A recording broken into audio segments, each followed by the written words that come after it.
Assalamualaikum warahmatullahi wabarakatuh. Apa kabarnya pagi ini anak-anakku yang solih dan solihah?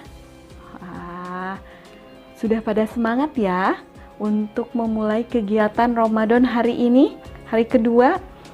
Atau ada yang baru bangun tidur? Baik anak-anakku yang solihah, setelah hari pertama kita membahas mengenai keutamaan bulan Ramadan, begitu banyak keistimewaan bulan puasa ini. Namun, apa sih pengertian puasa itu? Ada yang sudah tahu apa itu arti puasa? Ya, betul.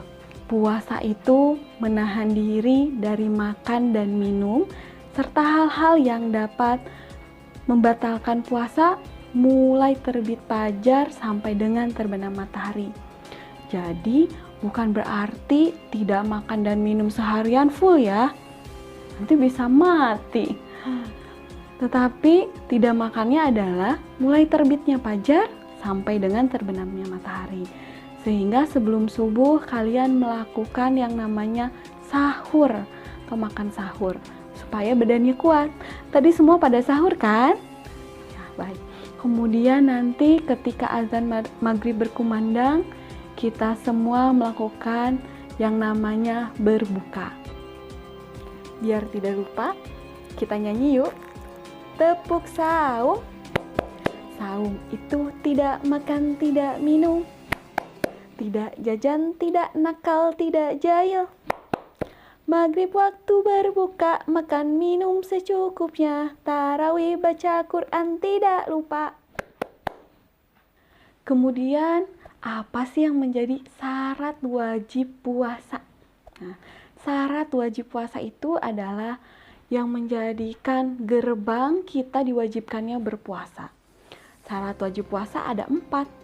Yang pertama, Islam. Kemudian yang kedua, balik. Ketiga, berakal sehat. Dan keempat, mampu. Kita bahas satu-satu ya. Islam. Semua umat Islam diwajibkan berpuasa. Nah, apabila yang non-muslim atau tidak beragama Islam, maka tidak menjadi wajib puasa baginya. Ingat ya, syarat wajib puasa yang pertama adalah Islam. Kemudian yang kedua, balik atau sudah mencapai tanda dewasa. Kelas 1 mungkin belum balik, tapi belajar untuk berpuasa harus ya. Sehingga ketika mencapai balik, puasanya sudah oke. Kelas 1 ada yang sudah puasa penuh, dari mulai subuh sampai maghrib tidak batal, dalam artian tidak makan di tengah jalan. Wah, keren ya. Nah, mulai belajar dari kelas 1 untuk bisa saum full, sehingga ketika balik, itu puasanya sudah tidak bolong-bolong lagi. Ketiga, yang menjadi syarat wajib puasa adalah berakal sehat. Artinya tidak dalam keadaan gila. Orang gila makanya tidak diwajibkan berpuasa. Nah, kalau kamu lihat orang Islam sudah dewasa tetapi tidak puasa, mungkin otaknya sedang bermasalah. Mungkin dia orang gila, bisa jadi. Nah, kalau kalian merasa tidak gila, maka wajib berpuasa. Yang keempat yaitu mampu melaksanakan puasa. Kalau nenek-nenek yang atau orang sepuh, kakek-kakek yang sudah sakit-sakitan, nah ketika tidak mampu menjalankan puasa, maka tidak wajib untuk berpuasa saat itu. Tetapi tetap wajib mengqadha atau membayar puasa di lain waktu. Itu untuk syarat wajib puasa. Selanjutnya mengenai rukun puasa atau hal-hal yang tidak boleh tertinggal dalam berpuasa. Rukun puasa itu ada 2. Yang pertama, niat puasa. Biasanya niat ini kita lakukan pada malam hari sampai dengan sebelum terbit fajar. Kalau di masjid-masjid biasanya dibacakan setelah sholat tarawih. Sehingga sebelum melaksanakan saum atau puasa, kita sudah berniat baik dalam hati maupun dilafalkan dengan ucapan. Ada yang hafal niat puasa? Kita baca bareng-bareng yuk supaya ingat. Bismillahirrahmanirrahim. Nawaitu sauma godin an adai fardhu syahri ramadana hadihi sanati lillahi ta'ala. Baik, itu adalah rukun puasa yang pertama, niat. Kemudian yang kedua adalah meninggalkan atau menjauhi hal-hal yang dapat membatalkan puasa. Ini menjadi rukun puasa atau hal-hal yang harus kita pegang ketika kita berpuasa, yaitu meninggalkan dari hal-hal yang dapat membatalkan puasa. Selanjutnya yaitu mengenai batal puasa. Dari tadi kita sudah sering kali membahas meninggalkan hal-hal yang membatalkan puasa, menjauhi hal-hal yang membatalkan puasa. Nah, kali ini kita akan bahas mengenai batalnya puasa. Yang membatalkan puasa diantaranya adalah yang pertama, memasukkan sesuatu ke dalam rongga tubuh kita. Mau masuk lewat mulut, mau masuk lewat hidung, mau masuk lewat telinga, yang mana nanti masuk ke dalam tubuh sampai dengan lambung itu bisa batal. Seperti contoh berenang, sebetulnya berenang tidak membuat puasamu batal. Namun apabila ketika berenang, kamu menghirup air melalui hidungmu atau mulutmu, maka puasamu menjadi batal. Kemudian yang menjadi batal puasa nomor kedua yaitu makan dan minum dengan sengaja. Ingat ya, makan dan minum dengan sengaja. Apabila siang-siang, tengah hari lagi panas-panasnya, terus kamu ambil air es atau sirup, kemudian kamu minum, maka puasanya batal. Ada yang suka kayak gitu? Tidak ya. Tetapi apabila makan dan minumnya lupa, dalam artian tidak sengaja, betul-betul lupa ya, maka puasanya bisa dilanjutkan, dalam artian tidak batal. Contoh, ibumu sedang menyiapkan waktu berbuka, untuk berbuka makanan, tiba-tiba kamu lupa dan mengambil atau menyicip makanan itu. Nah, ketika kamu icip-icip makanan, kamu baru ingat, astagfirullahaladzim, aku puasa. Lalu dimuntahkan dan kamu kumur-kumur, maka puasanya tidak batal. Namun apabila kamu setelah ingat dan tetap menelan makananmu, maka puasanya batal karena kamu sudah ingat. Dalam artian, kamu menelan makananmu dengan sengaja.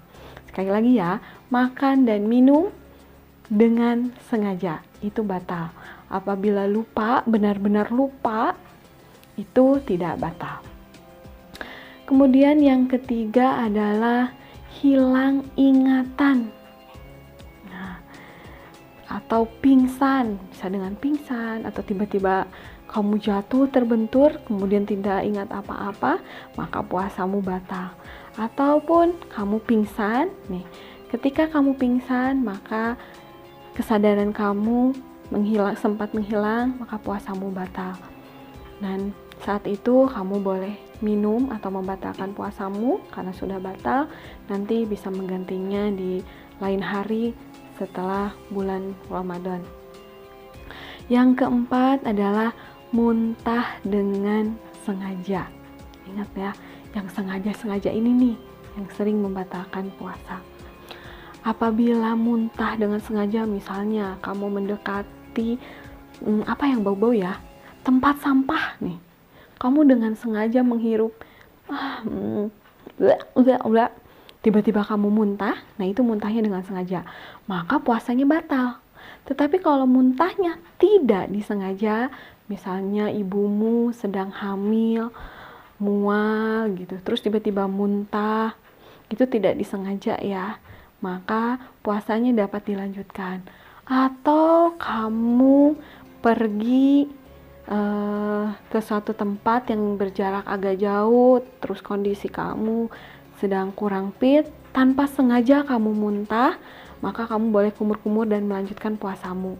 Puasanya tidak batal. Batal itu adalah ketika muntah dengan sengaja. Selanjutnya, yang menjadi batalnya puasa adalah haid atau nifas, yaitu keluar darah dari kemaluan perempuan. Kalau nifas itu biasanya setelah melahirkan. Kalau haid itu biasanya untuk wanita yang sudah balik, kelas 5, nih kelas 6. Di kelas 5 ada yang sudah menstruasi atau haid.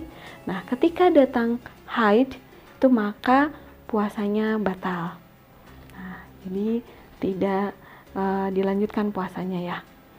Kemudian apalagi ya yang menjadi batalnya puasa, yaitu murtad atau keluar dari Islam, menyekutukan Allah SWT. Salah satu contohnya adalah ketika kamu berpuasa, kemudian kamu meyakini bahwa Allah itu banyak, atau mengucapkan hal-hal yang membuat kamu keluar dari Islam atau murtad itu, maka puasamu menjadi batal. Itulah beberapa deretan batalnya puasa. Sebetulnya masih banyak lagi. Kalau ada yang pertanyaan nih, seringkali ditanyakan, kalau nangis itu masuk ke dalam batalnya puasa tidak ya? Sebetulnya nangis itu tidak masuk ke dalam batalnya berpuasa. Namun, nangis bisa jadi membatalkan puasa apabila kamu menangis tidak berhenti-berhenti, kemudian air matanya masuk ke dalam mulut dan sengaja kamu icip-icip air matanya. Nah, itu bisa membatalkan puasa kamu. Kemudian bertengkar dengan saudaramu, misalnya kakak dan adik. Itu ketika berpuasa bertengkar terus. Apakah dapat membatalkan puasa? Tidak membatalkan, namun dapat merusak pahala puasamu. Paham ya? Sayang kan apabila kita sudah seharian berpuasa, pahalanya 0, maka dari itu kita berusaha sabar, tidak bertengkar, tidak nangis berlebihan apabila sedang bersedih.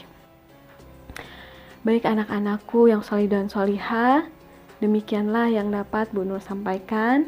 Mudah-mudahan banyak manfaat yang dapat kita ambil. Selamat menjalankan ibadah saum. Wabillahi taufiq wal hidayah. Wassalamualaikum warahmatullahi wabarakatuh.